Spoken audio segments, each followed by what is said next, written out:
अस्सलाम वालेकुम। SMTV global के साथ मैं हूं आमना अनफाल। सबसे पहले news headlines.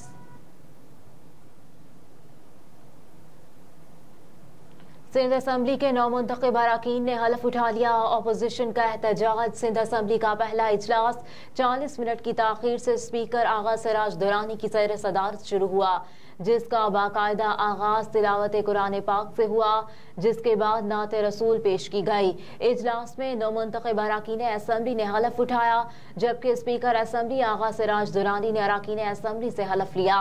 Speaker Sindh assembly आगा सिराज दुरानी ने नौमुंतखब अरकान से सिंधी, उर्दू और अंग्रेजी जबान में हलफ लिया। इजलास में पीपल्स पार्टी के 111 और MQM के 36 अरकान ने हलफ उठाया। सुन्नी इत्तेहाद कौंसिल के 9, GDA के 3 और जमात इस्लामी के 1 रुकन ने हलफ नहीं उठाया। पीपल्स पार्टी के निसार खोड़ो और मेहताब डाहर ने हलफ नहीं लिया। दोनों सेनेटर्स हैं। पीपल्स पार्टी का 1 रुकन इंतकाल कर गया, जबकि हाफिज नईमुर रहमान का नोटिफिकेशन नहीं हुआ। इलेक्शन कमीशन की तरफ से 3 मखसूस नशिस्तों पर नोटिफिकेशन नहीं हो सका।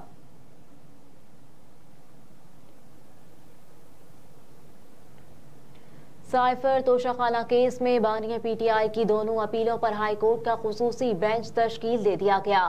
चीफ जस्टिस आमिर फारूक और जस्टिस मियां गुल हसन औरंगजेब पर मुश्तमिल खुसूसी बेंच समाअत करेगा। रजिस्ट्रार हाईकोर्ट ने पीर को बानिया PTI की अपीलें समाअत के लिए मुकर्रर कर दी।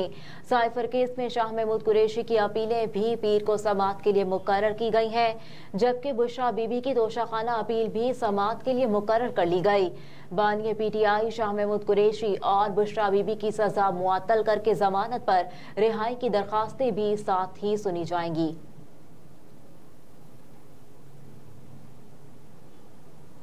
आसिफ अली जरदारी पर मुबैना साजिश का इल्जाम। शेख रशीद की अबूरी जमानत में तौसी। जुडिशल मजिस्ट्रेट डॉक्टर सुहेल तहीम ने केस पर समाअत की। शेख रशीद अहमद अपने वकला सरदार शहबाज और दीगर के हमरा अदालत में पेश हुए।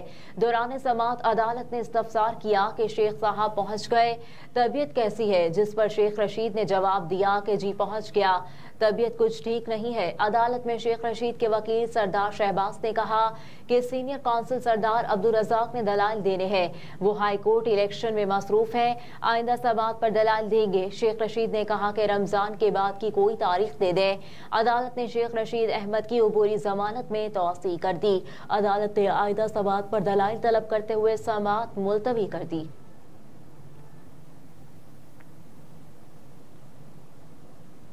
तौहीन इलेक्शन कमीशन में बानिया PTI की जेल ट्रायल के खिलाफ दरखास्तें समाअत के लिए मुकर्रर। जस्टिस आलिया नीलम की सरबराही में 3 रुकनी बेंच दरखास्तों पर 26 फरवरी को समाअत करेगा। अदालत ने दरखास्तों के दायरा इख्तियार से मुतालिक दलाइल तलब कर रखे हैं। बानिया PTI ने तौहीन इलेक्शन कमीशन के मुकदमे में जेल ट्रायल को हाई कोर्ट में चैलेंज कर रखा है।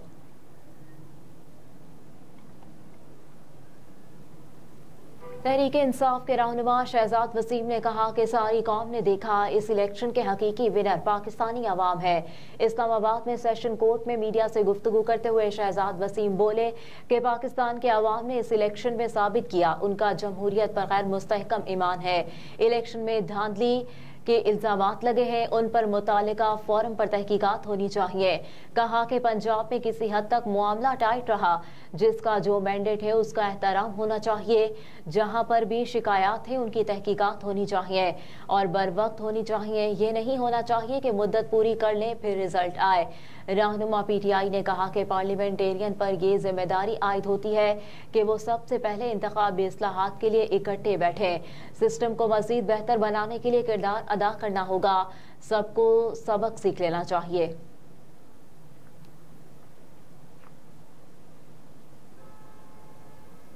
रहनुमा PTI और साबिक वज़ीर मुमलिकत फैसल जावेद ने कहा है कि बानिया PTI जल्द मियांवारी से इलेक्शन लड़ेंगे।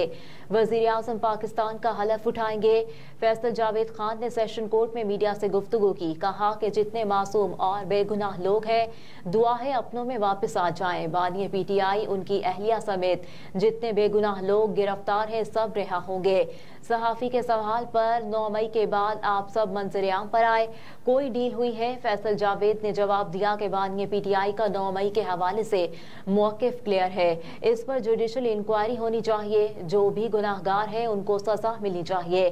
कानून नाम की कोई चीज़ होनी चाहिए। कानून और इंसाफ हो तो हम हाजिर हैं। अदालतों समेत सब जगह हमारे लोग सरेंडर होते हैं।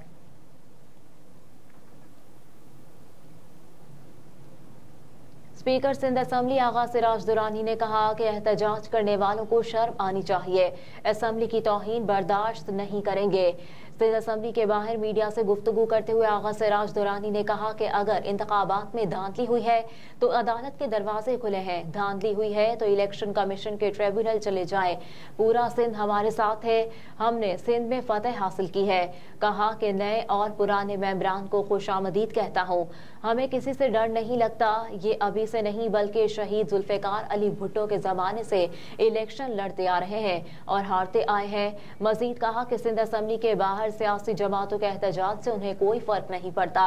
सारे इंतजामात मुकम्मल है। असम्बली के बाहर एहतजाज अफसोस की बात है।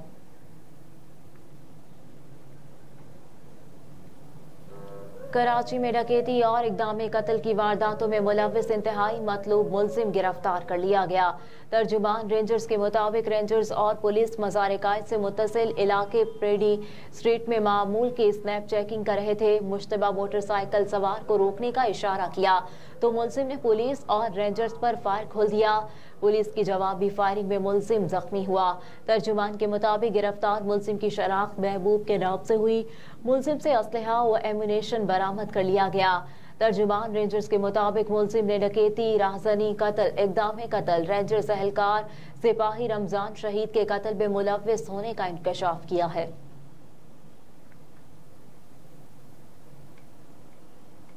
जनेवा में अक़वाम मुत्तहिदा ने एक बार फिर ये कहा है कि गज़ा में जंग के दौरान इसराइल की तरफ से मुमकिना तौर पर इंसानी हुकूक की खिलाफ वर्जियाँ की हैं और जंगी जराइम का इर्तिकाब किया गया।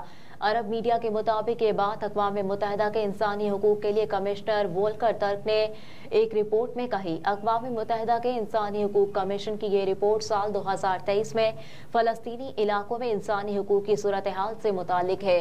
इसका दौरानिया 31 अक्टूबर 2023 तक है। रिपोर्ट में इसराइल की तरफ से बैनुल अक़वामी क़वानीन की खिलाफ वर्जियों के अलावा जंगी जराइम के मुमकिन इर्तिकाब की भी बात की गई। ताहम अक़वाम मुत्तहिदा ने इन जंगी जराइम के हवाले से कहा कि ये तमाम फरीकों की तरफ से किए गए हैं।